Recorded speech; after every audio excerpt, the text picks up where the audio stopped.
Des rabatteurs sur la place Jean Jaurès, de grands panneaux, beaucoup de bénévoles et une collation préparée par des chefs, le tout à l'hôtel de ville. Cela pourrait être la recette pour séduire les futurs donneurs de sang. Car si pour certains le don est quasi automatique, pour d'autres ce n'est pas forcément un réflexe. Je trouve que c'est un geste important quand même, parce qu'il manque vraiment beaucoup de dons et faire l'effort, en plus ça prend pas beaucoup de temps.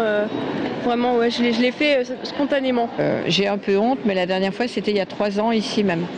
Quand je vois le car sur le boulevard Béranger, je viens de poser la question, je pourrais y aller, mais j'ai pas forcément le temps.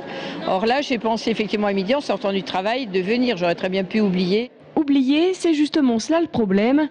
Seuls 4% des Français sont donneurs et ces 4% ne donnent pas suffisamment.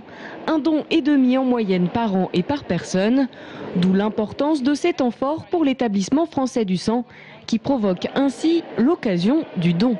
Je pense que j'aurais pas pris le temps d'aller sur Bretonneau ou sur Trousseau pour le donner. Donc le fait que ça soit à proximité, parce qu'il y a longtemps que je voulais le faire, mais pour des raisons pratiques, ça se faisait pas. Mission suivante, fidéliser.